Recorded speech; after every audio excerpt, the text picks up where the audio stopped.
Hello friends, welcome to the new episode of my channel I Prince. তো basically কথা বলবো একটা trailer নিয়ে। এই ট্রেলারটা এসছে বা কিছু আমি জানতামই না, আমি হঠাৎ করে দেখলাম এবং দেখে সত্যি কথা বলতে গেলে মুডটা অন হয়ে গেছে, একদম রিফ্রেশ হয়ে গেছি, চার্জড আপ হয়ে গেছি। কারণ আমাদের সবার প্রিয় বেল্টম্যান রঞ্জিত মল্লিক ফিরে যেতে একদম স্বমহিমায়। এবং এটার জন্যই আমি একটা কথা বলতে চাই, বুম্বাদা জাস্ট শেখো, দেখো, জাস্ট দেখো, এইটুকুই আমি কথা বলবো।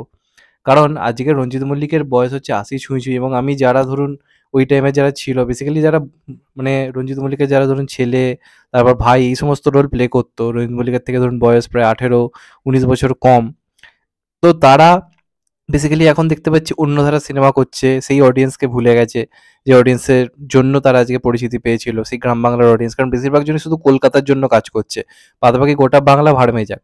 সেখানে রঞ্জিত মল্লিক এমন একটা লোক যে ৫৩ বছর ধরে ইন্ডাস্ট্রিতে রয়েছে, এখনও একই জনরায় কাজ করছে এবং সেই অডিয়েন্সের জন্য কাজ করছে যে অডিয়েন্স রঞ্জিত মল্লিককে সবথেকে বেশি পছন্দ করে। এবং আজকালকার দিনে বাংলাতে সহজ সরল গল্প হওয়া জাস্ট উঠে গেছে, ওই একঘেয়ে সেই রহস্য, একঘেয়ে থ্রিলার দেখে দেখে সত্যি কথা বলতে গেলে মাথায় জাস্ট পচে গেছে। এখন মাঝে মাঝে মন চায় সহজ সরল কিছু একটা দেখি। তো এই সময় অডিয়েন্স রঞ্জিত মল্লিক যে সময়টা রাজত্ব করেছিল, ওই সময় না অডিয়েন্সও খুব সহজ সরল ছিল, যে কারণে ওই সময় সহজ সরল যে গল্পগুলো দারুণ বক্স অফিস আনতো, অন্তত এখনের থেকে তো অনেক বেটার বক্স অফিস আনতো। তো রঞ্জিত মল্লিক সেই সমস্ত মানুষদের কাছে বলা যেতে পারে লেজেন্ড। তো সেই রঞ্জিত মল্লিক ফিরছে এবং সেই অডিয়েন্সের কাছে ফিরছে যে অডিয়েন্স তাকে সবথেকে বেশি পছন্দ করে। তো ট্রেলার দেখলাম একটা, সেটা হচ্ছে দারোগা মামুর কীর্তি, যেটা আপকামিং একটা সিনেমা আসতে চলেছে। এবং এখানে রঞ্জিত মল্লিককে যেভাবে প্রেজেন্ট করা হয়েছে ট্রেলার জুড়ে, আমি জাস্ট চমকে গেছি। রঞ্জিত মল্লিককে আমরা সবাই ডাকি বেল্টম্যান বলে, তো এখানে তার ইন্ট্রোডাকশনটাই দুর্দান্ত হয়েছে। বেসিক্যালি একটা গ্রামের গল্প, কালীনারায়ণপুর সমতকে একটা গ্রাম দেখলাম যেখানে চুরি ফুরি প্রচুর বেড়েছে। এবার ওখানেই একটা নতুন আর কি বড়বাবু এসছে, যার যে চরিত্রটা প্লে করেছে হচ্ছে রঞ্জিত মল্লিক, এবং সুমিত গাঙ্গুলি হচ্ছে এখানে একজন ভিলেন। সুমিত গাঙ্গুলি, সেই চোখ কটা ভিলেন, সে এখানে রয়েছে। এবার এখানে রঞ্জিত মল্লিকের ইন্ট্রোডাকশনটা দুর্দান্ত লেগেছে আমার। তার ১ম এ মানে থানায় সে নিজে আসেনি। সে একটা এতে করে বেল্ট ফাটিয়েছে নিজের, এবং তার ইন্ট্রোডাকশনটা একজন দিচ্ছে এইভাবে যে তিনি এটাই চান যে তাকে যেন লোকে মনে না রাখুক, তার বেল্টটাকে যেন মনে রাখে।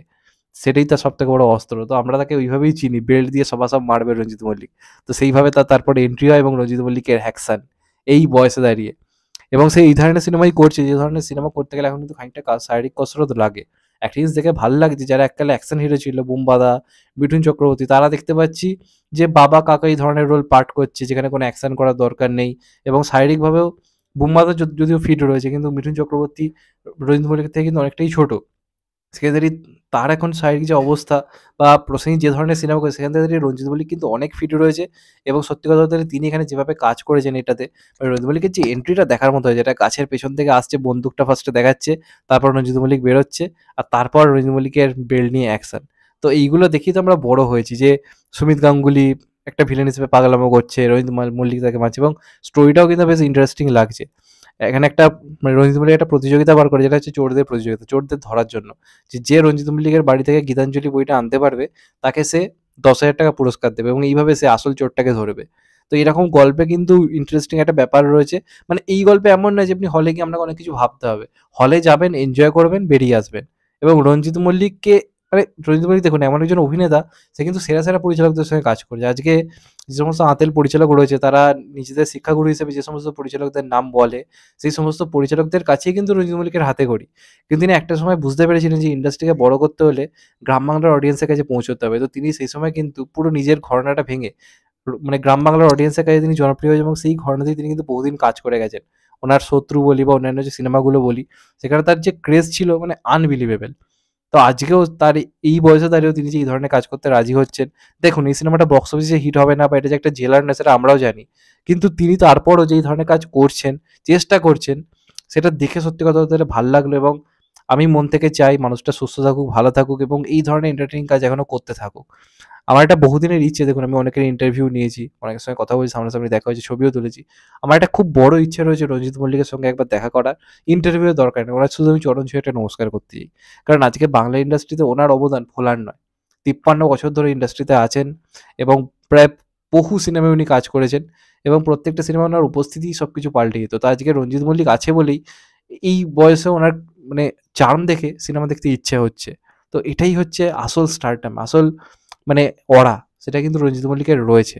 এবং এখানেও তাকে যেভাবে প্রেজেন্ট করেছে, এখন তো সেই মাস ফিল কিন্তু রাখা রয়েছে। সেই অডিয়েন্সের জন্য তিনি কাজ এখন করতেই পারেন, যে অডিয়েন্সের জন্য এখন মানে বেসিক্যালি বসে, বসে অভিনয় হয়ে যায়। যেটা সৌমিত্র চট্টোপাধ্যায় লাস্টের দিকে প্লে করতো ধরুন। মানে কিছু করার ছিল ওনার, মানে এজও সেরকম হয়ে গেছিল। কিন্তু তা সত্ত্বেও যদি আমি বলি রঞ্জিত মল্লিকের বয়স কিন্তু খুব কিছু কম নয়, ৭৯-৮০ বছর ওনার বয়স। উনি চাইলেন কিন্তু সেই ফ্যামিলি ড্রামা ঘরানায় কাজ করতে পারতেন। কিন্তু সেখানে তিনি এমন কাজ করছেন যেগুলো কিন্তু যথেষ্ট শারীরিক কসরত কিন্তু রয়েছে। সেটা আপনারা ট্রেলার দেখলেই বুঝতে পারবেন। তো আমার ট্রেলারটা দারুণ লেগেছে। আমি কমেন্ট বক্সে ট্রেলারটার লিঙ্ক দিয়ে দেবো, তোমরা সেখানে গিয়ে ট্রেলারটা দেখো। এটুকু বলতে পারি নস্টালজিয়ায় ভেসে যাবে। পুরনো রঞ্জিত মল্লিককে পাবে, আমাদের প্রিয় বেল্ট ম্যান রঞ্জিত মল্লিককে পাবে, এবং এক কথায় ট্রেলারটা দারুণ লেগেছে আমার। এবং সেই সহজ সরল জীবনটা ফিরে পাওয়ার জন্য মনে হচ্ছে হ্যাঁ, এই সিনেমাটা হলে গিয়ে দেখি। অনেক তো জটিল কাজ দেখলাম, না একটু মন ভালো করা কাজ দেখি। সেই ফিলটা কিন্তু ট্রেলারটা দিচ্ছে। অনেক কাস্টিংও ভালো রয়েছে। খরাজ মুখোপাধ্যায়কে একটা ইন্টারেস্টিং ক্যারেক্টার দেওয়া হয়েছে। তো ট্রেলারটা দেখে কিন্তু সিনেমা দেখার ইচ্ছে হচ্ছে। এবং রঞ্জিত মল্লিককে আমার দারুণ লেগেছে। এবং এটাই বললাম যে উনি ভালো থাকুন, সুস্থ থাকুন এবং এইভাবে আমাদেরকে এন্টারটেইন করে যান।